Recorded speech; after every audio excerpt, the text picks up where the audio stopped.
man, I got to stop playing basketball before podcasts. I'm too old for this shit. Hello, everybody, and welcome to the 71st episode of the DNVR Nuggets' Serbian Corner. My name is Miroslav, and I have some pretty exciting news to share with you, just not at this present moment. And before you ask me, no, I'm not transitioning into a Lakers fan. The Nuggets ended their longest homestand this season with 2 games this week. First, they played against Zion and the Pelicans. Wow, that sounds like a 1974 science fiction movie starring Sean Connery wearing leather pants. No, wait, that's Zardoz. Anyway, the Pels came to play and they were red hot from everywhere. Zion, sure. Ingram, of course. But the rookie Jordan Hawkins delivered 7 3-pointers and the Nuggets were down 20 mid-second quarter, despite Jokic delivering 22, 8, and 8 in the first half. The Nuggets couldn't stop anything, and their own open looks were just going in and out repeatedly. Then the second half came, and the Nuggets went from -12 to +18, delivering haymaker after haymaker. Sure, Jokic ended the game with 35-point triple-dozen on 67% true shooting, but the real story of this game was scorching hot Julian Strawther with 21 points in 19 minutes on 8 of 13 from the field and 5 of 9 for 3. Yeah, you've heard that right. He's taken 13 shots in 19 minutes. Then, 2 days later, the mighty Warriors came to town. Draymond had personal reasons to duck Jokic. Just before the game, Woj reported that what we all feared, that Jamal would probably miss the rest of November with his injury. Yet somehow everybody was talking about the short-handed Golden State. It was a close game. Denver was controlling the game through the first 3 quarters, but had some problems in the fourth. Jokic was hitting everything he wanted except for the free throws. So the Warriors almost took the game into overtime. Honestly, pre-injury Clay would probably control the ball and had a good chance of hitting that last second heave. I don't know if I'm lucky with the guests lately or if some kind of smart meteor hit the Nuggets nation after winning the championship, but you guys will love who I have on the show today. First, probably the first name in the Nuggets Twitterverse I've learned, not counting Adam and Brendan, that literally made me start using Twitter 8 years after I registered with no intention of ever using it. He is the best Nuggets artist in the world, if we don't count those that also make Devin Booker for MVP shirts. He is the father of Nuggets Reddit, but most importantly, moj brat, Alec Gwin. Welcome back to the show. Welcome back, brate. Thank you, Miroslav. It took a little bit to get me here, but you caught me, and I'm looking forward to this. Yeah. You were trying to escape from this show for a couple of weeks, yeah, but I'm a resilient guy, and oh yeah, the Tom Hanks to my Leonardo DiCaprio and Catch Me If You Can. I like that reference. You're on point. Exactly. So, Alec, you always say you make your art/merch for fun, but we've recently seen Denver's version of Ron Burgundy, Kyle Clark, wearing your shirt. So what would be the next milestone for your art to reach? I think Jamal Murray is really the next target. I think that's the move. There's a clip of him, one of this great fan that wore one of my shirts out in Australia. They got a clip of him seeing it and he loved it, but it seems impossible to try to get something to one of these guys because they're just so closed off, and I don't want it to go missing at the ball arena. So that's my target here. Yeah, I agree with you. Jokic is an unrealistic target because your shirts are too luxurious for him. Oh, he likes those Target shirts, not Oh yeah, and people have showed him my stuff in the past that I've heard, and he's been thoroughly unenthused about it. So I'm not going to be pushing it on him anytime soon. Excellent. Someone gave him the horse in the Sombor, right? The him sitting there, and he said, "Oh, I look like a bandit." And I was like, "Oh, okay, thanks, joke." That's it. Man, you have more behind the scenes stories about Nikola than probably a lot of other guys in Denver. So my next guest is somebody who's been on my wish list for a long time. He's a former contributor at BSN Denver, which is still the best name for the company ever. He is an incredible nature photographer, and honestly, I might have a fetish for calling up so many great photographers on this show. Everybody knows him as one of the OGs of the Nuggets super fandom. It's Johnny Domenico. Welcome Hey guys. Hey, how you doing? I'm happy to be here. Thanks for inviting me, Miroslav. So I feel like I know you for so many years, but this is us talking for the first time. Mm-hmm. Tell me, when did you become a Nuggets fan, and what did the trip to the first championship look like to you? Oh man, it's incredible. It's crazy to think back on the time. Growing up, everybody loved the Broncos here, and like I love football. That was my favorite sport when I was a kid growing up. But I kept wondering why nobody liked the Nuggets. The Nuggets were kind of the forgotten team, and so I just kind of developed this interest in them. And I was the one who was telling the kids, my friends during the Jeff Bezdelek era. I'm saying like, man, I know the scores are bad, but you got to watch this team. It's so fun. They play so hard, and like no one bought in then. So, through all the hard times, I feel like that's when I really developed this passion for the Nuggets. And I knew that one day if they could pull it off, like it would just be the most incredible feeling. And so, I guess during the mellow years is when people started actually becoming interested in them. And that's when I started my own personal blog covering the Nuggets, just kind of putting my thoughts out there and connecting with the true OGs, the Colorado sports guys, and some of the other folks on there on Twitter. And I don't know, it's amazing. I was just thinking, I'm actually in Portland right now. By the way, there were no Trailblazers hats or shirts in the airport. I was checking on the way there. There's a lot more Nuggets gear now, thanks to me. But I just had the thought, like, it's all house money now. It's like I didn't know if this would ever come, the Nuggets winning a championship, and I got to be there. I was at Game 5, just unbelievable experience, and now I just feel like I'm playing with house money for the rest of my sports fandom. We reached the mountaintop. Yeah, we always complain on NBA favorizing certain franchises, but in reality, NBA is probably the most fair league in the whole world because everywhere outside of the NBA, you have those super rich clubs that just can attract all the best players on their rosters. So that's why a small team from Denver, Colorado, after 40 years of being in purgatory or even in hell, was able to finally get their share of luck and I guess some good management decisions to get all the way to the top.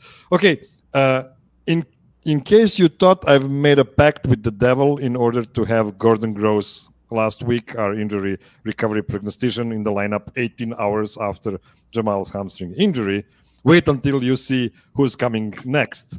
Just 5 days after we witnessed one of the most insane volcano-like hot shooting and scoring performances in limited minutes ever from Julian Strother, here comes his biggest advocate, a guy that was telling us all along to stop overreacting to Summer League shooting performances.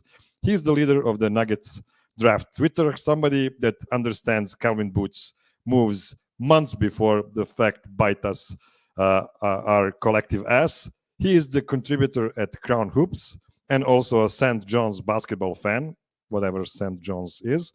It's CT Fazio. Welcome back, CT. You're muted. Hey, Miroslav. Thanks for having me on. Great to be back with everybody. Appreciate the intro. That was great. We got to get you to watch some St. John's basketball, though, coming up this year. Should be a fun time.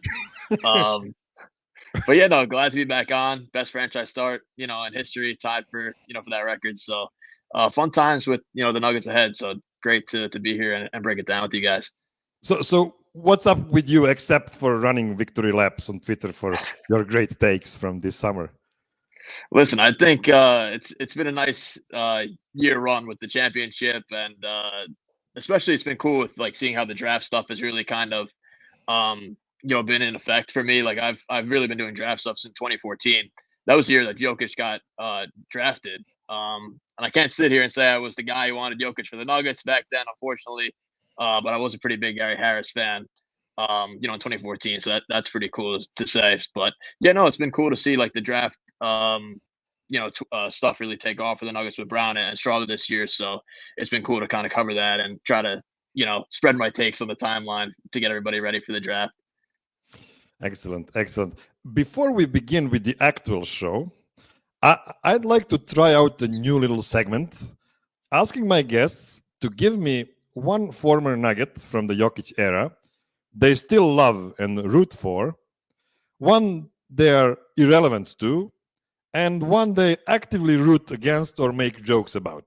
So, for instance, for me, it would be Big Monty, Mason Plumlee, and Bol Bol, although there are some good candidates at all three categories. So, Alec, give me your three guys and unmute yourself first.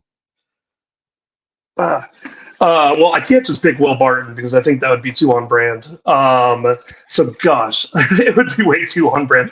So I'm going to go backwards. I'm going to go backwards with you. Malik Beasley has no love for me anymore whatsoever, including all the antics out in Minnesota and just the fact that he apparently unplugged the controller trying to play defense on that late game possession. I have zero love for that man. And gosh, so and then one that that I'm kind of mid on. I guess Mason Plumlee is a good example. We already took him. Gosh, let's see here. You put me on the spot, Miroslav. Is this what you? Apparently, this is what you do here. Yeah, okay, skipping to players I do like. I'm gonna say Jameer Nelson. Congrats to him getting the GM position there with the Bluecoats. He seemed like he was pretty instrumental in creating a culture for Jamal to follow. And I know a lot of people were pretty upset when he was taking all of Jamal's minutes that rookie season. But I think he did a lot for Jokic as well in terms of teaching him the right way to play basketball in the NBA. If you don't have a middle ground, let's move. Man, to Johnny. Yeah. Let's keep it moving, Miroslav. You got it, Johnny. All right, I'm gonna have to start. I'm gonna steal Gary Harris. Sorry, CT, but I don't know. It's hard. He was just the beginning of the Jokic era, and like he was that one who bridged the gap, and kind of we went through all the hard times with before we could start going up. So, I think everyone wishes he could have been a part of this championship run, and he's someone that we all wish the best for whenever we watch him play. So I don't know. That's kind of an easy one, but I had to go there for that. For mid, for me, it's kind of funny because it's mid because it's high and low would be Bones. I don't know. Like he was so fun and brought such great energy, and the end was so awful, but it's hard not to root for him a little bit. So I don't know. I go back and forth with him. And then the easy answer, I don't know if it's the Jokic era, but Andre Iguodala, just bottom of the barrel. Can't ever forgive that. The mole, That's it. Yeah, he's a snake. Yep. Nothing more to say. It can almost make it like George Karl's stuff on Twitter, just how bad he is. So yeah, I agree on Iguodala. Although I think you've made a little cop out there. You didn't want to hurt the guys that have been here more recently, and there are some good candidates over there. City. I'd say the Nuggets who I root for the most, even though he's not in the NBA anymore, is Ken Farid. He's been a guy who I really was a fan of growing up. In 2011 when he got drafted, and his story was just really kind of like a really inspiring story. Someone from New Jersey. I'm from New Jersey. He was from New Jersey as well. Going to college, being like an underrated recruit, and then coming to the Nuggets. And he gave them a lot of great years. Won a gold medal with the FIBA World Cup team, and had some great years with Jokic as well, where he kind of was like the mold for Aaron Gordon, right? Where athletic lob finisher, guy playing around the rim. Didn't have the defensive versatility like Gordon did, but he was a guy who, made highlight block shots. And I just felt like he was really like an underappreciated Nugget, but also like a lot of people really liked him as well. So he'd probably be my favorite Nugget that I root for. And then probably mid, this is going to be a hot take. Trey Lyles. Just because that trade was just so disastrous that he was in it. So it's just like, I'll just throw him in the mix there. Him and Tyler Lydon in that deal. And that crazy draft that we had back then. And he's kind of turned into a decent, rotation player for the Kings. So that's kind of cool to see. And then probably most hated, you got to go with Nurkic, man. I have to go with Yusuf Nurkic. he was at a time he thought he was better than Jokic, and it's just completely delusional. And then he went to the Blazers, and then remember when he had that situation after the Nuggets game where he was like, "Hope that those guys have a nice summer." And I mean, where's he been since? And then now he's with the Suns, and I hope the Nuggets can knock him out this year in the playoffs. That'd be the icing on the cake for the Nurkic kind of redemption arc that I see moving forward.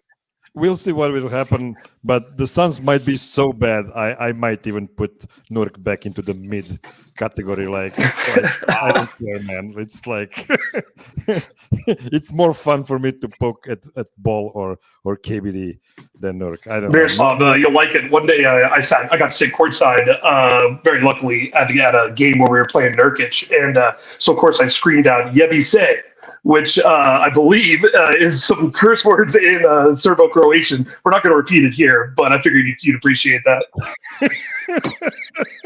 I'm pretty sure he appreciated it.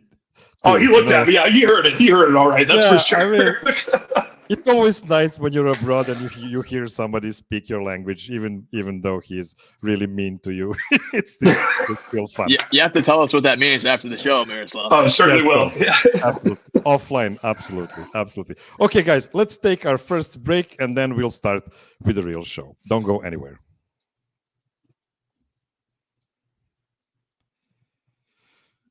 Okay, we are back. It is time for the main course for today. I've called this segment, and I have it here, ranking the top 9 after 9. So that doesn't mean anything, so I have to explain. 9 games are behind us. The champs are 8-1, and they survived an incredibly condensed schedule from the jump. But also, let's be frank, had 6 home games, including the last 4 consecutive home games. I did not do this ranking according to my eye test. I used a very old advanced metric called win shares, which is basically an accumulative number that weighs how important the player was in games he played, and also values the fact that somebody played in more minutes comparing, to less games. That is why I didn't use the BPM, the box plus minus, which is a per minute stat, and nobody can hang with Jalen Pickett's plus 18.4 there. So that's why I chose the win shares. So without further ado, let's dive into the list. Tied at number 9, we have Zeke Nagy. He played in all 9 games, 11 minutes per game. It's hard to have impressive per game numbers in so few minutes. He only made 22 shot attempts from the field so far, and even fewer from the three-point line, just 4 shots in 9 games.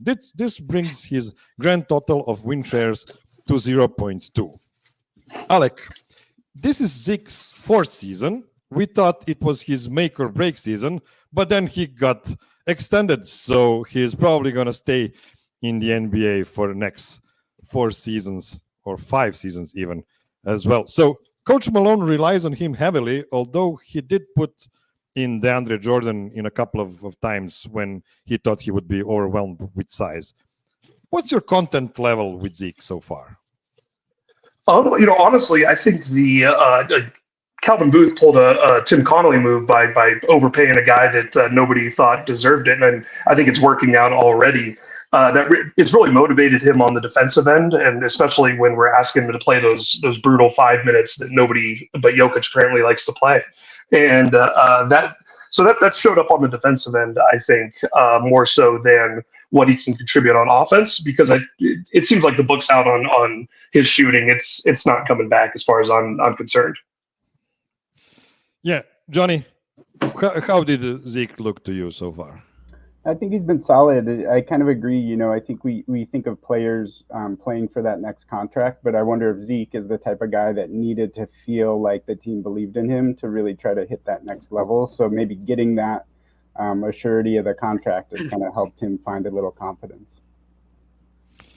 Yeah, CT, before the season, actually after Vlatko's injury, we saw the big chance for Zeke this season, and also a big problem for the Nuggets in case Zeke would not be, ready to play in like 70 games this season. Was this a big concern to you regarding his health and his contribution? And is what we've seen so far like the best version of what we could have expected? Yeah, I think with Zeke, I don't really think he's like, I think people try to like say with Zeke to make him more of like than what he is. He's a guy who's going to be a role player for the Nuggets. And he brings a lot of good intangibles to the table, right? I think the Nuggets have their main kind of set of guys who bring the all-around play, right? I think they need the guys who fill in the gaps. And I think Zeke is a guy who defensively 1 through 5 he can switch. That's a pretty rare kind of quality to have, especially as someone who's off the bench and can kind of fill in with when Jokic kind of goes to rest. And again, the three-pointer falling off a cliff is not really the greatest thing. You'd like to see him make a couple more, but at least the fact that he could switch 1 through 5, and his passing has actually gotten a little bit better this year. You know, he's had some great kind of passes to Strawther in particular. Some other guys cutting off the ball as well. So just with Zeke, he has to be a decent rebounder, pretty good shot blocker as well, which I think he's been decent to start the year. And then, like I said, his calling card is that defensive versatility 1 through 5. So I think he's been okay to start the year. And I just think, like I said, the bench just can't really fall off a cliff. And he's been a guy who's been stable enough to where the Nuggets bench has looked a lot better than last year. So, Alec, do you expect more from Zeke? You know, I think it's a little too late to be expecting much more from him, at least offensively. You know, I think he's shown what he's got right now, and without a stronger playmaker next to him or something along the lines to help bring him along, I think we just got to hope that he's staying locked in and healthy on the defensive end, and that might be just enough. Is all we need, you know. So Johnny, how do you feel about his contract going forward? Are you feeling confident that he'll justify that contract in next 5 seasons on the Nuggets at that value? I mean, I think so. I think it's worth the risk anyway, especially given just the way the salary cap's going up and how difficult it's going to be for the Nuggets to go outside of the organization to try to find anything too, with kind of the new luxury tax implications. You know, finding that person who you can plug in there and you can trust to be solid, I think is important. And if you don't do it, you could really find yourself in a hole without any way to fill it. So I think it was smart to do now, and just kind of bank on him and continue to trust in your staff and your culture building him up. CT, if there's one thing you could point out as the trait of his game that could get a significant boost until the end of this season, what would it be? Yeah, I think it's a 3-point shot. I just think having another guy who could shoot from 3, especially with the bench spacing right now, depending on if Strawther plays, he's the best shooter off the bench that they have. Him shooting threes a little bit more and being more willing, I think, would be something that could open up the offense a little bit more, especially with Jamal out now. They don't really have a lot more offense off the bench unless you see MPJ starting to stagger more a little bit, which we kind of saw last game and the game before that when Murray went out. But yeah, if Zeke could get back to being like even just like a mid-30, even like a little bit on the lower side of 30% from 3, I just think that'll open up the offense a lot more. I've actually been kind of surprised that he's able to put the ball on the deck a little bit more than what we've seen. He's been able to kind of attack closeouts from 3 and get to the rim. The passing is still hit or miss a little bit, but at least he's been able to kind of take guys off the dribble, and he looks pretty athletic. So as long as he stays healthy and, like I said, just be a minutes eater, that's all they need from him right now. And then with his contract, you know, I think what Johnny said, I agree. I think his contract is kind of like what Tim Connelly's done over the years, right, where he kind of rewards guys early, and it's paid off a lot of the time. You see guys with MPJ, his contract was taken into question a lot. And he's looked pretty good, you know, knock on wood with him being healthy. Murray, same thing, Jokic. So I just think, you know, with Zeke, and again, I think his contract is tradable if it comes to it as well. So I just think he's for right now, he's an asset for what the Nuggets have on and off the court. You said all of those contracts. Aaron Gordon, my God. Oh, sure, Gordon as well. Yeah. My God. Is he making 23 right now? Yes. Yes, something like that. Okay. Yeah. Also tied at number 9 with 0.2 win shares is Julian Strawther. And he had no business of being on this list since he was out of the rotation at the beginning of the season. So he appeared in 7 games, about 10 minutes per game, and 6 points per game on 39% from the 3. Doesn't say anything. 21 points in 19 minutes with 5 of 9 from the arc, and the team basically playing for him while he was on the court says a lot more. So, CT, give us your scouting report on what we've seen so far from Jay Straw.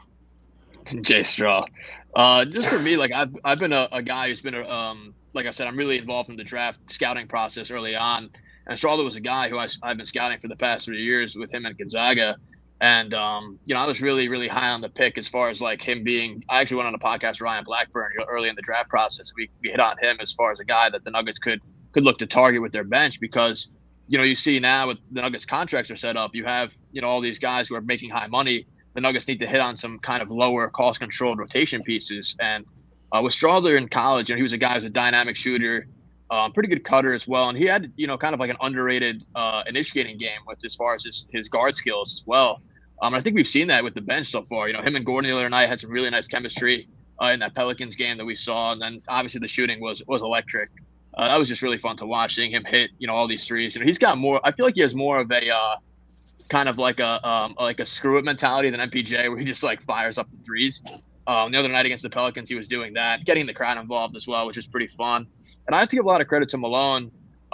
There's been like a narrative with Malone that he doesn't like to play rookies, and I disagree with that. We saw Brown last year play in Game 2 of the season early on, and he kind of knew that he was better than Davon Reed off the bat, and it was Strawther as well. He could have easily played Holiday in the first couple of games, and he didn't do that. He played Strawther off the bat, and it paid off. He's kind of easing him into the game, which I think is really good as well. He's only playing like 10 minutes a game so far, but it's been really cool to see him kind of like ease Strawther into the rotation. And again, the other night he didn't play too well, which is to be expected against a Warriors team that's so veteran, heavy and with their movement and things like that. So Strawther, for me, he's kind of exceeded expectations right now. I think the defense is a little hit or miss, but the shooting is something that's a really big asset to playing with Jokic and with the bench. That's kind of a unit that's starved for shooting.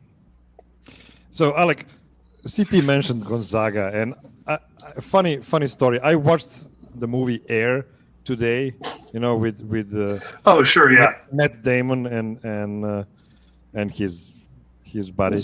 The hour and a half long commercial, yeah. Yeah, it's like a Nike movie, like oh, that's so good. I want to learn more about multi-billion companies. Let's give them some more airtime. But kidding aside, I had no idea where Gonzaga is. I've learned that watching that movie. So, Alec, how surprised are you with what we've seen from Jay Straw so far?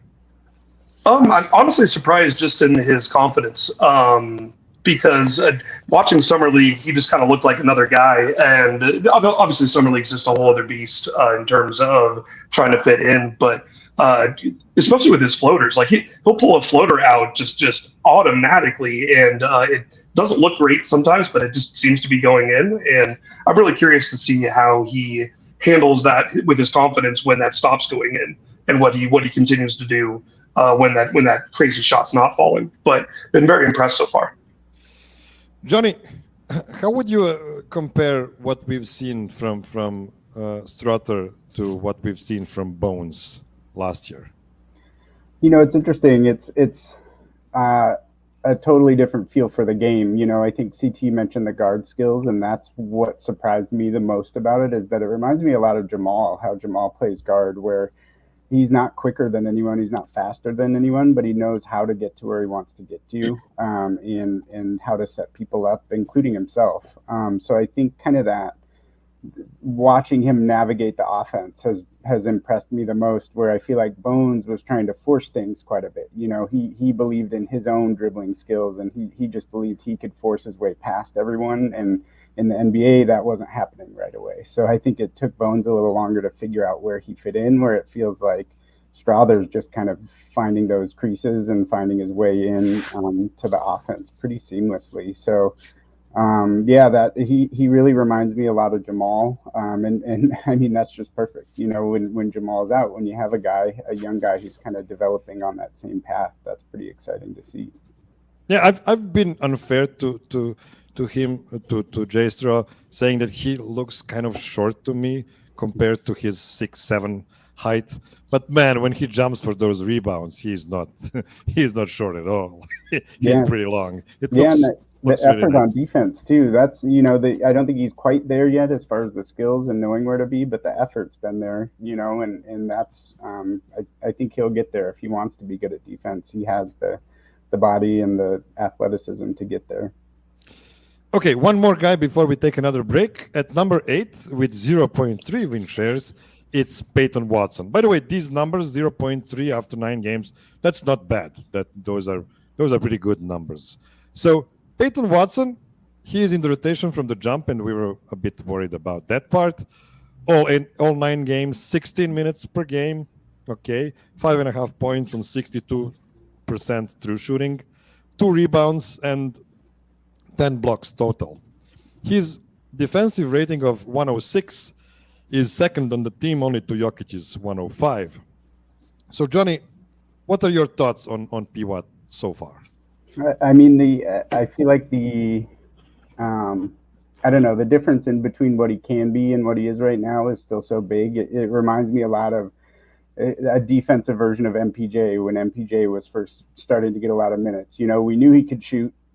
We weren't sure how the rest was going to fit into the team with Watson. We know he can play defense. We know he can block shots. But we're not sure how that's going to fit in with the team game. And offensively, there's still a lot of question marks and his comfort shooting and whether that'll come around. But it seems like he's kind of in the anchor of a bench unit that is really hard to play against for the opposing team's bench units, and that's so different than what we're used to when Jokic and Murray went out. It seemed like we didn't have great offense and we didn't have great defense on the bench. And now, even if the offense isn't there at times, like the other team can't just come in and score when our starters go out. So I think Watson's been a big part of that, just making them uncomfortable.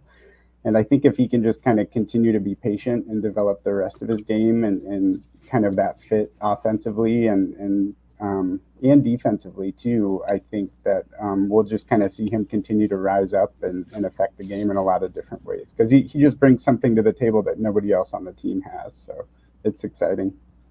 Yeah, Alec, before the season, I was kind of buying his defense.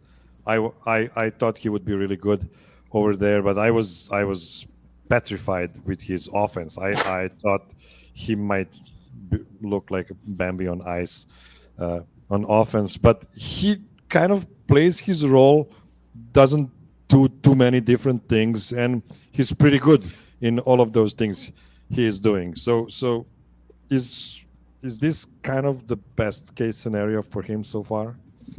Yeah, honestly, I think, and this goes back to Julian as well, and a lot of the younger guys, they all seem pretty locked in and focused when they're on the court and focused on their role. I think it's probably credit to the veterans and credit to winning a championship where the standard is really set. But yeah, in the offseason, you see him, very boisterously talking about his game, and you're like, all right, let's see it.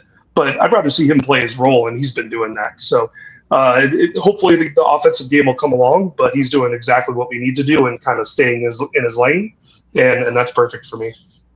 CT, are you surprised with his shots so far? It's been looking pretty good. Yeah, I'd say a little bit. In college, because his numbers weren't really that great. Booth talked about it with UCLA. They play a lot of upperclassmen, so Watson wasn't really playing as much. And I think that development from the G League that he had last year is really paying dividends right now, just because he was able to get some experience. And this year, the defense is his calling card. Being a guy who could guard 1 through 4, maybe even some 5s the other night. And against the Pelicans, he was guarding Larry Nance in the paint. He was doing a pretty good job at that as well. But yeah, just for the Nuggets to kind of have a well, balanced kind of floor for what they have, Watson needs to shoot, pretty decent percentage, but. He's been really good so far. Kind of exceeded my expectations as far as, what he's brought to the table too.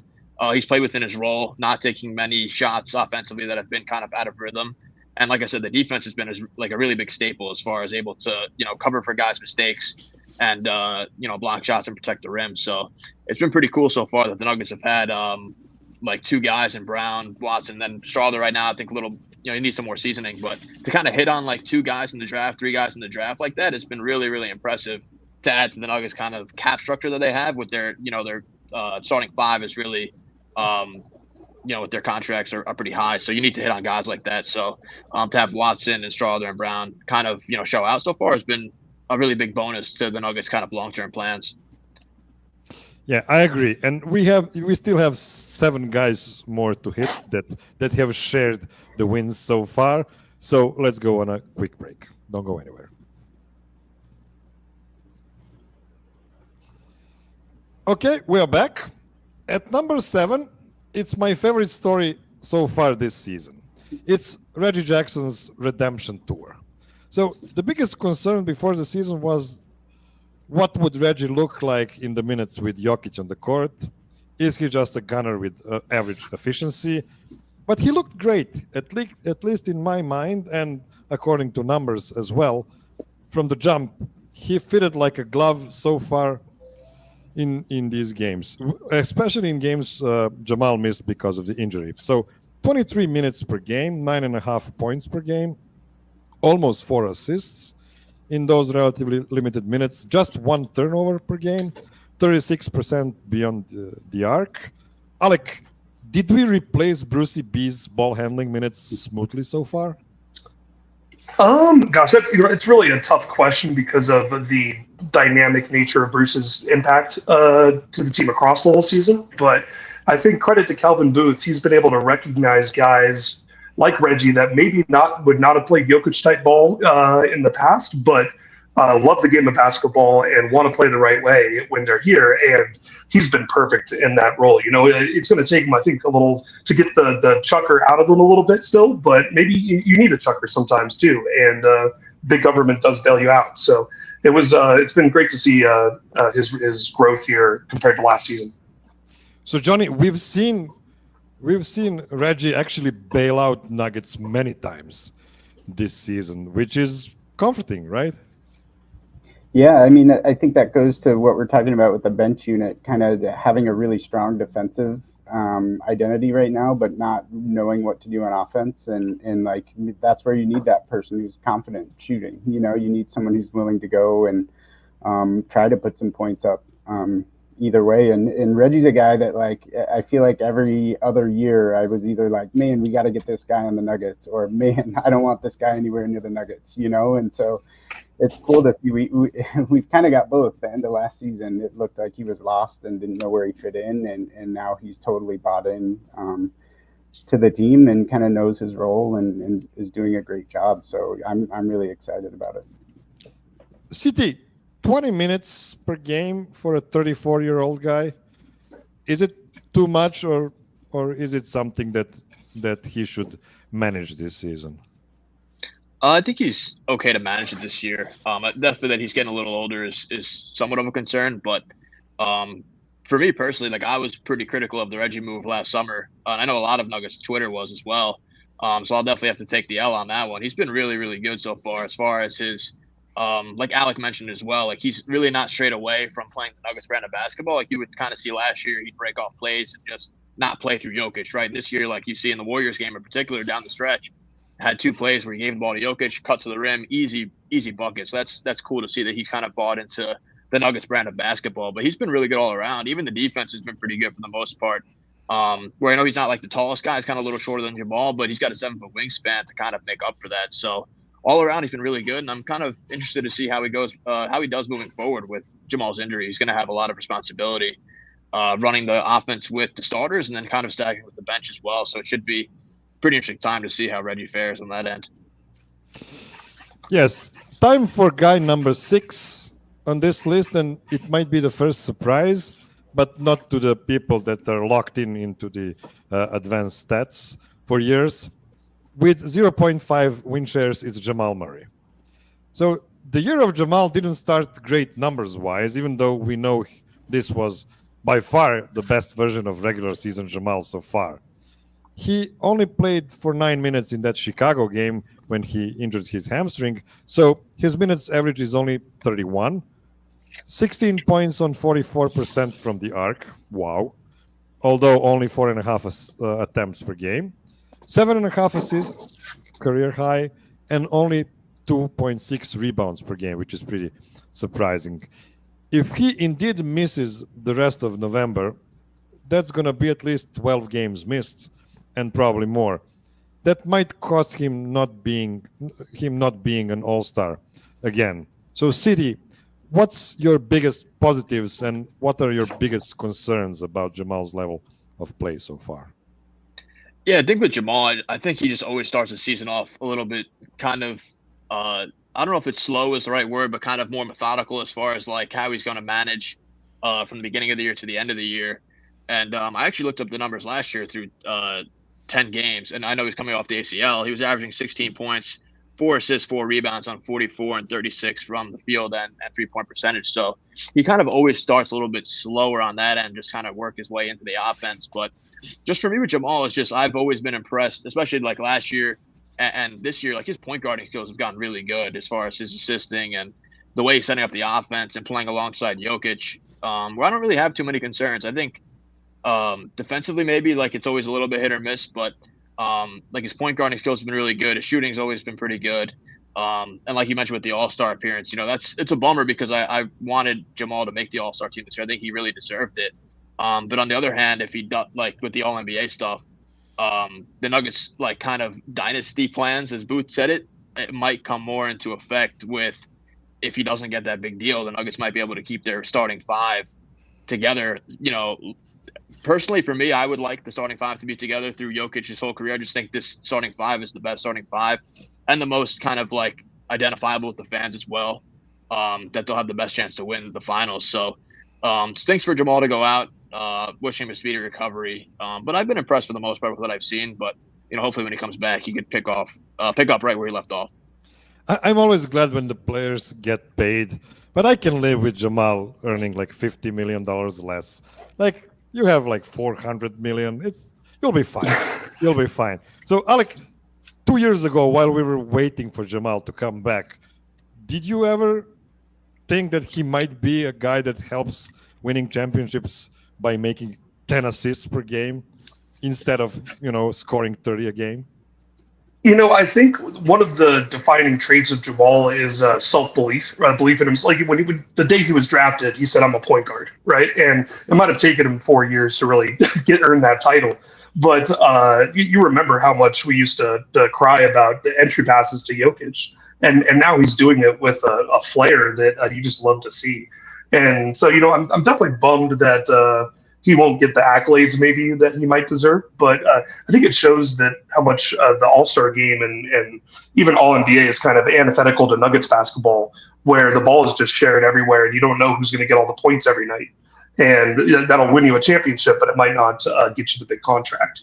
So either way, I'm really I believe in Jamal Murray because he believes in himself and he always has, and he's proven it to this point. So. Johnny, can this month off be a blessing in disguise for Jamal? Like, take a bit of rest, work on your body a bit more, and then do the second half of season at full power? Yeah, absolutely. I think Jamal plays so hard. I think he's hard on his body when he plays too. He puts so much into it, especially when games get real competitive, So I think that any rest you can get him during the season will help in the long run. And I think the other thing that I really like about what I've seen, just him dealing with the injury, is he doesn't seem to care. It doesn't seem like he cares about that All-Star thing or the All-NBA or the big paycheck. Like, he wants to win games. And I think that, Jokic and Murray both having that mindset has really spread to the rest of the team. If anybody on the team could have that feeling of I deserve more, I'm not getting the respect I deserve, if I should get my numbers up so I can prove it, like, he'd be the one that I think would be doing it, but he's not. And if he doesn't do it, then I don't think anyone else on the team is going to do it. So I think it's cool to see his mindset really helping affect the rest of the team. Excellent. I couldn't agree more. So tied at number 4 with 0.6 win shares, it's Calvin Booth's first hit, Christian Braun. 20 minutes per game, which seems a bit low to me. I hope for a bit more. But it helps him keep his high intensity of his play, I guess. Almost 8 points per game, which is significant comparing to what we saw last year. 5 huge rebounds per game. And even 2.5 assists, which also impresses. But his shot doesn't look great yet. So, Johnny, are you surprised that Christian is this high on the list? I don't know. I don't know if I'm that surprised. I mean, it's pretty clear he's affecting the game every time he's in there. You know, he makes it hard for the other team. I mean, he as much as Peyton Watson anchors that defensive bench unit, Christian Brown's the one that's making it so difficult for everybody. You know, he's the one who makes the entry passes hard, who's always in the way, disrupting passing lanes. He just makes the whole thing difficult, and those are the types of impacts you expect to see in those types of numbers, you know, that you don't see in the other counting stats. So I'm not surprised that much. And I think, you know, it's funny. He reminds me of a Gary Harris without the expectations to be anything bigger. You know, he's that defensive disruptor. Maybe he'll make shots, maybe he won't, but we're not banking on those shots. We don't need those shots. They're kind of a plus if he's in there. So I hope that that'll improve, and I do think it will, but I'm just so impressed with him, and I think he's exactly what the bench and even he's a great one to play alongside the starters too, who have all that offense, and he can become a cutter and not have to be just a shooter at that point too. Alec, is there a guy out there, like not like a big, but a wing guy, you are petrified when you see that Christian Brown is guarding him? Petrified that when Christian Brown's guarding him, like, oh no, he's going to cook Christian Brown. Not a single one, right? Christian's, I think everybody's scared of him. He literally looks like a dog sometimes out there, you know, like it's not just inside, it's outside too.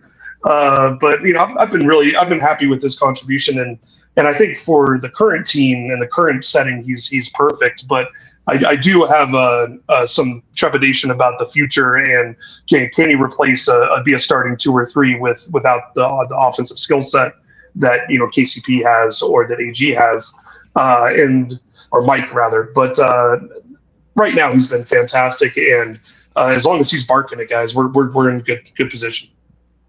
CT, is there a trait in his game you think he is on a brink of getting much better than what he is today? I think the shooting. I have pretty big confidence in his 3-point shooting. He was a guy who shot like 37-ish around for his 38% for his career at Kansas. So that was across a 3-year span. So I just think his shooting is going to get better. Little slow start to the year. I think that was in due part to the calf injury, but he shot 35% last year from 3, which is, you know, close to league average in that way. So he wasn't like great, but he wasn't also a bad shooter. So you had to kind of respect his shot in that aspect. So I think the 3-point shot's going to get better. And I just think for me, like, a lot of people have kind of like had too high of expectations for Brown, in my opinion, where they were like, can he run pick and roll? Can he do more and this and that? And it's just like, I think Bruce's kind of absence has a lot of other guys stepping up for that, where it's not like a 1-for-1 kind of replacement. So for me, I just think Brown is a guy who's playable, and he's like the Nuggets' 6th or 7th man right now, which is what the Nuggets need. They need a guy who's a good defender, going to cut well and kind of just fill in the gaps offensively, you know, whether that's with the starters or with the bench. So I think he's been pretty good for the most part. But, yeah, you want that 3-point percentage to go up because he's only shooting 25% right now. So I think he got that up to like the mid-30s range that he was last year. I think will be pretty good moving forward. We only have four guys left, and those are the least interesting guys on the list because you kind of always know what you're going to get from them. But we'll get there right after this short break.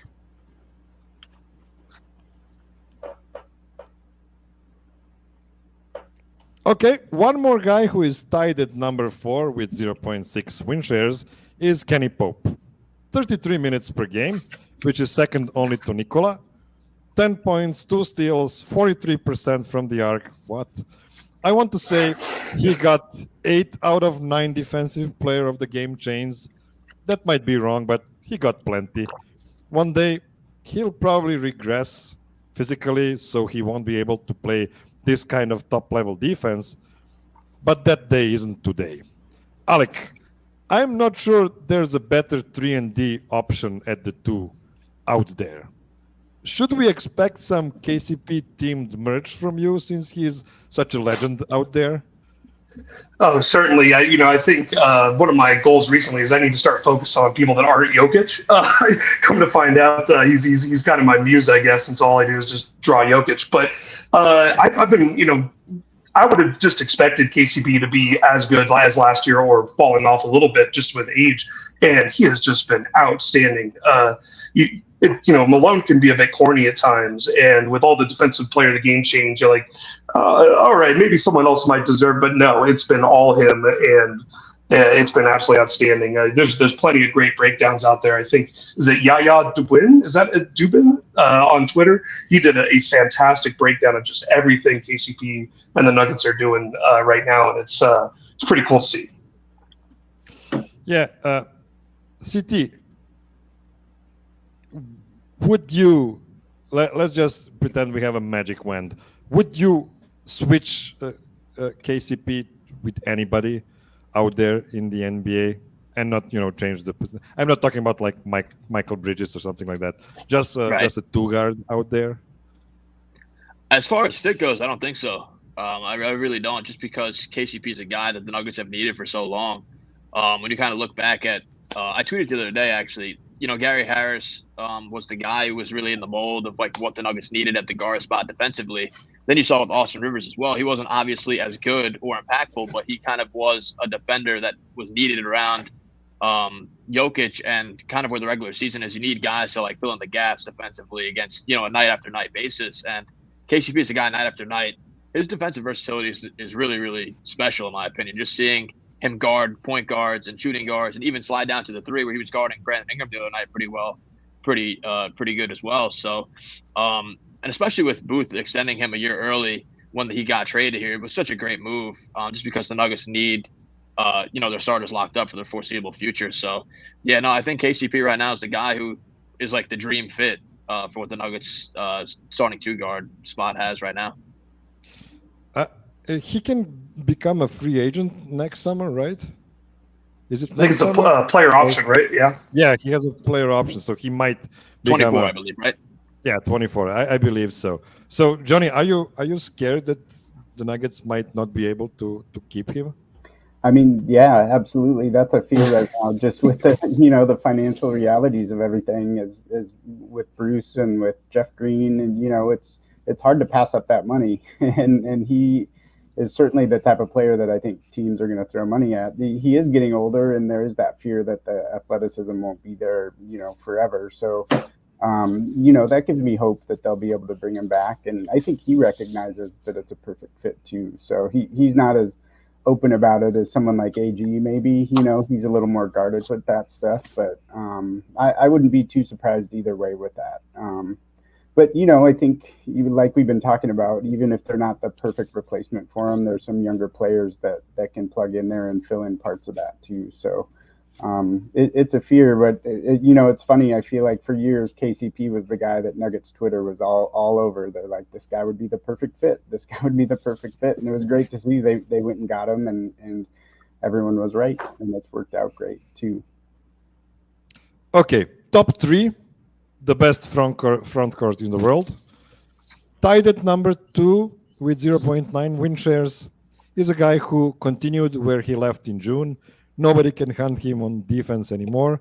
He's averaging 29 minutes per game, which is pretty good considering his health concerns. 16 points, 37% from the arc on excellent 7 attempts per game, and that percentage is going to rise, I believe. 8 rebounds, 2 assists, 1 block.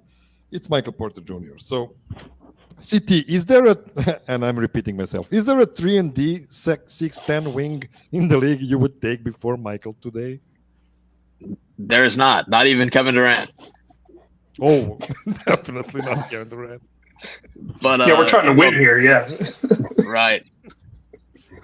Exactly. Yeah, with Mike, it's just I'm just really impressed with the player that he's become. If you really look back at when he was drafted to now, the big kind of concern when the Nuggets gave him that contract was he able to buy into a team construct? Was he able to buy into playing more than just the offensive game that we know he's capable of playing, which we've seen so far in his career, with the exception of the finals. But I mean, he was still great, in other aspects of the game. But Mike, even last year back from his injury, he was averaging 18 points, 49% from three, and 49% from the field. So it's kind of synonymous numbers. The 3-point percentage a little down this year just because of that kind of ankle injury. But, Mike is just a guy who's just been really, really good as far as both sides of the ball. Like that compilation from, Matt Brooks, a good friend, he posted the other day of him guarding Luka Doncic. I mean, what a development that we've seen from Mike. I mean, if I asked you 3 years ago, him having a compilation like that, guarding the likes of Jimmy Butler or LeBron in the playoffs, and then guarding a Luka now, like, would you have believed that? I mean, I don't, even I wouldn't have even believed him doing that. So, and for the Nuggets to have like their success that they have right now and how they were able to win a championship was they needed Mike not to be a liability defensively, and Malone getting that buy-in was something that's incredible. But I think with this upcoming stretch, I'm really interested in seeing how he fares as the number 2, 3 option offensively, because he's got a lot of leeway now to kind of get, as many shots up as he wants next to Jokic. And I think he's going to have a lot of runway. I think Malone is a guy who has a lot of belief in him offensively, and especially now at this point in his career. So I'm interested to see how he fares, and I think he's going to take off, and maybe we'll see an all-star appearance in the cards. Who knows? Yeah, Alec, I was famously low on Michael Porter, not on him as a player, but on the fact that he is a guy that has missed so many developmental years of his career. And he's only just like 1 year younger than Jamal, for instance. Mm-hmm. So we can call him a late bloomer now, right? Yeah, I think so. The biggest thing I've noticed this season is how much the game has slowed down for him and how he's thinking through things, on offense and on defense. Before, where he'd come off a curl and just immediately pull up, now he's pulling up and then passing that ball off, or finding the open guy, or cutting in and doing things that take time developmentally to learn, right? And he just never had it. So his shot may come, but we all know how good he looks shooting it. But the fact that he's been able to read the game in a way that he just didn't show for 3 years is pretty great to see. Johnny, I might start calling Michael Porter Steve Carell of NBA, because Steve Carell kind of became a star after he turned 40. So also a 40-year-old virgin. Yeah, same deal. Yeah. So, Mike is a good Christian boy. Who knows? So. All right. We do kind of fear that his career might not be super long. Like we might see the rest of his contract he's currently under, and maybe a couple of years after that. So do you expect him to be the part of the Nuggets throughout that contract? Or do you think there's a possibility they might, move on from him at a later stage? Yeah, it's so hard to say with the injury. I actually had the same back surgery, his first one, the microdiscectomy too. So it's like interesting to think about. It doesn't bother me much, but I'm also not an NBA player doing physical things like him every night. And, that's got to be in the back of their minds, is how much can you invest in that, and is there a time when you can sell high? But I mean, if he's not, I don't know how you're going to get that back. I don't know how you're going to get the production back, especially now that we've seen the defensive play come around, and I always thought he could be a good defensive player with the rim protection, and he showed some of that early on. But the way you see him focused on his footwork, when he's matched up one-on-one, it may not always be perfect, but the fact that the effort's there, the focus is there, and that he's working on the defensive part of the game, and that the shot is just incredible. There are very few people who can shoot a basketball like him. So the temptation may be there to try to sell high, but I don't know. The risk of losing that production would be too much for me to explore too fully. Okay. Another guy at number 2 with 0.9 win shares is a guy that I will defend until the bitter end. We thought he couldn't be more beloved by the Nuggets fans this June, but somehow he came back even better and stronger. Even when he misses the shot or loses the ball, he's always there to recover it. He's firmly a part of Denver's big three today. 31 minutes, 13.5 points, 7 rebounds, almost 4 assists, 1.5 steals, 1 block. If there's one thing he could improve, it's his free throw shooting. Other than that, Aaron Gordon should be a shoo-in for the All-Star game. What do you think, Johnny? Yeah, I mean, Mr. Nugget, he's the guy. He's the one who really encapsulates, Nuggets fans and gets fired up for us and with us. And seeing him walk through the streets after Game 5 and winning the championship. I love how much he's embraced the team and the city and in his role, because I was a little nervous, honestly, when the trade happened. He was a guy who had been a superstar and was kind of groomed to be the face of a franchise, and you'd see him go on these hot streaks when his three-pointer was falling, and then if that wasn't falling, he kind of faded and wasn't affecting the game for those Magic teams. So to see him not just like embrace the role, but really like run with it and get excited about his role and become the ultimate role player on a team that needed exactly that. It's just been amazing. I think before we got him, we were saying we needed to get that Kenyon Martin type of player back that the Melo teams had, and he's way beyond that. What he is, I couldn't imagine a more perfect fit for the Nuggets. Yeah. So Alec, when you look at Aaron Gordon on the court, he kind of looks like a forward version of Steven Adams. Like the ball is going down, and he is in the vicinity of the ball. There's no way somebody else is catching it. No, it's fantastic. He has a tree trunk of a man. It's pretty impressive how even when he's got 2-3 guys he's battling with this season, he's been able to find space and get the ball up. And almost had a classic Jokic like 4-rebound tip-in effort last game that unfortunately didn't go in. But Aaron Gordon, I mean, there's nothing you can bad to say about this man. I want to be Aaron Gordon when I grow up. So, so CT. What should AG do in the next couple of months to get the All-Star nod?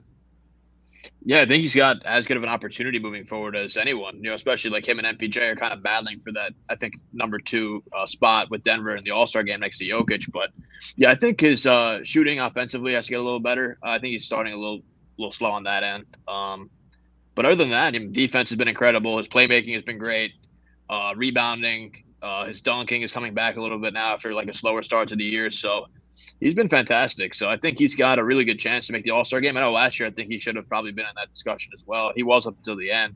But I think he's got a really good chance, going into the year. And just, Denver's front court is just so dynamic with MPJ, his spacing and shooting, AG with his kind of rim gravity. I just don't think there's like a better 3-person combination in the front court than what the Nuggets have. It's just such a really like nice blend of skills, and they really complement each other well. So definitely looking forward to how that trio kind of does moving forward in Murray's absence. Okay, there's one more guy to talk about. Let me see who it is. Who could that be? Yeah, I don't know. So we've heard a lot of high praises for the guys who are second only to Jokic in this or that category. 34 minutes, 29 points, 13 rebounds, 8 assists, a steal and a block. His 3-point shot disappeared in the last game, but we can file that to exhaustion cabinet, like put it there. I don't know if we should even talk about Nikola.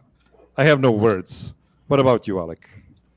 No, divinely intervention words. Like the only thing I can say about him is that they will write historic novels about this man. They will write about how he came and changed the game of basketball in a way that nobody else has, and it's brilliant to see him.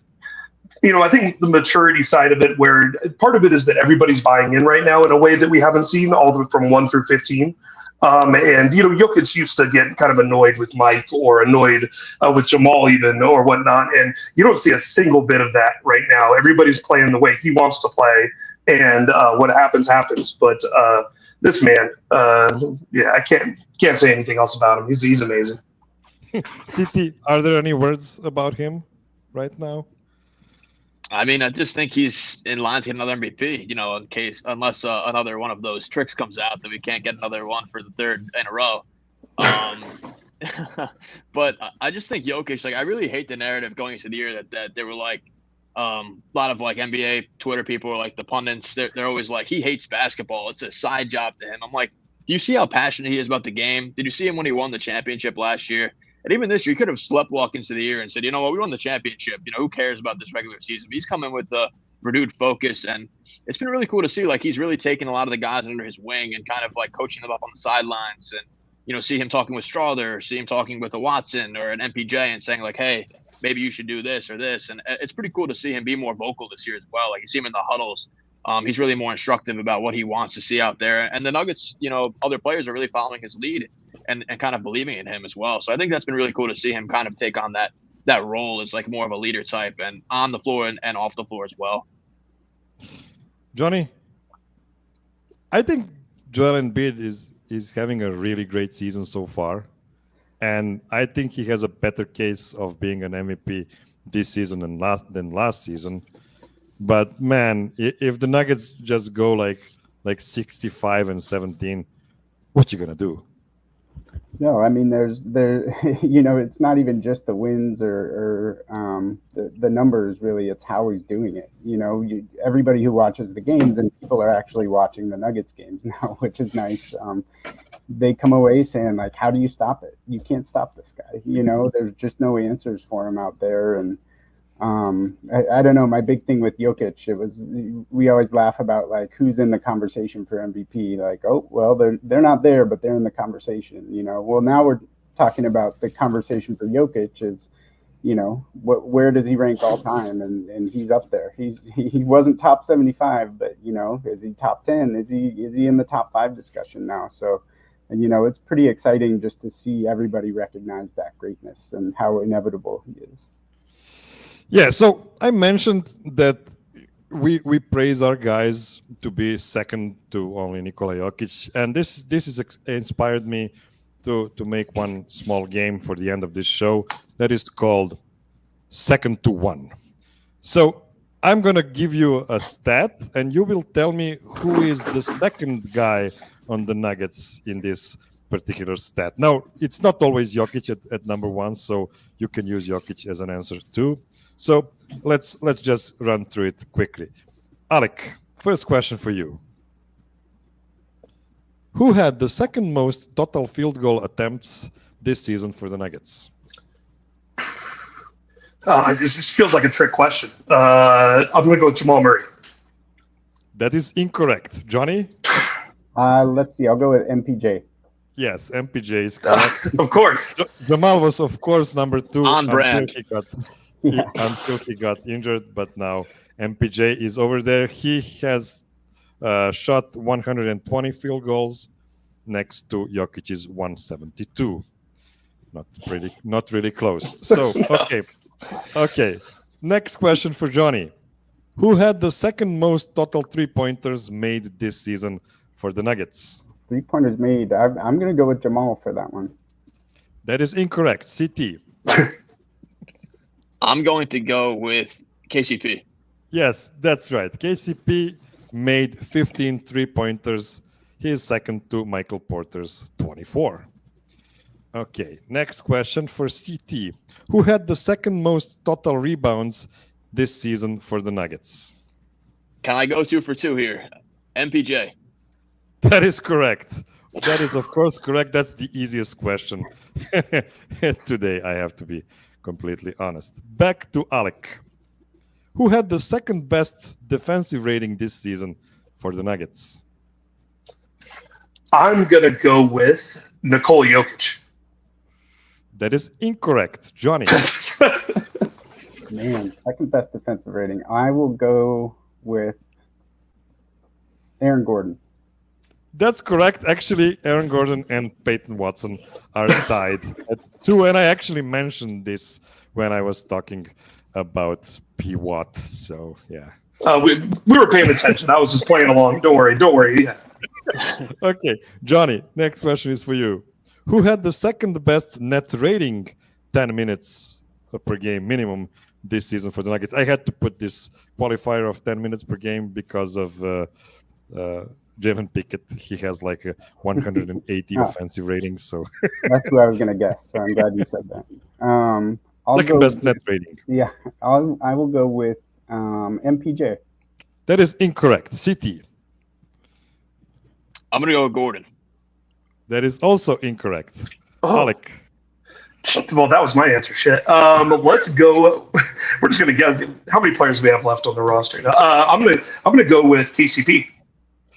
That is also incorrect. It's actually Colin Gillespie, who just crossed the threshold of 10 minutes per game. Yes, his net rating is plus 14, second best on the team after Jokic's plus 25. Oh my God. Start calling, man. Start calling. Yeah, let's get steady Gillespie. Let's get it going. Okay, last question is for CT. So, second best true shooting percentage, again, 10 minutes per game minimum this season for the Nuggets. This is a tough one. I'm going to go with Gordon again. Incorrect. Alec. Ooh, MPJ. Incorrect. Johnny. Oh man, I'll go with KCP. Yes, that is correct. That is correct. KCP has 62.3% to Jokic's 67.7. So I guess. Wow. Yeah, really Close good. enough. Season. Actually, Pivot was actually number 2 up until last week. He was amazing in the first 10 days of season, but now he's dropped down a bit. Okay, guys, thank you so much for hanging out with me for the last 70 minutes. Some parting thoughts. Alex, do you have something to promote from your? I mean, obviously, if you'd like to wear some silly Nuggets gear, you can go to Lurk Designs. Just Google LURK, Lurk Designs. But I just want to say how much I appreciate you, Miroslav, and your role in this community and the show. And wouldn't be the same without you, my friend. Yeah, CT, anything to promote? Something you're working on right now? I'm working on some new draft content for the NBA draft. I haven't done as much as I've liked to in the past year, so we'll have some stuff out within the next couple of weeks. Other than that, I keep posting some Nugget stats or some, some plays that I like to see watching the game. So other than that, just some writing coming out. But thanks for having me on, Miroslav. Great to be with the guys as well. So looking forward to we have another game coming up tomorrow. I feel like it's been so long since we've. Yeah, I'm ready. I'm excited. Yep, it's good to be back to watch the Nuggets ball tomorrow. Johnny, you have some amazing nature photos on your blog. Where can people find your art? Yeah, thank you. Right now, it's pretty much just Instagram at natures.heroes. I love getting wildlife, landscape photos, and cruising around the Rocky Mountains and other places if I have a chance to. But yeah, I try to post some on Twitter too, but that's in between all my live streaming thoughts on Nuggets games too. So, if you want Nuggets and nature, that's my Twitter feed. I'm telling you, Johnny's pictures are absolutely outstanding. Please follow this man because it's great to see in the surrounding areas of Colorado, and it's fantastic. I appreciate that. Thank you, Alex. Mm-hmm. Thank to everybody, and to you, my dear listener. Thank you for hanging out with us this week again, and up until next week, idemo Nuggetsi.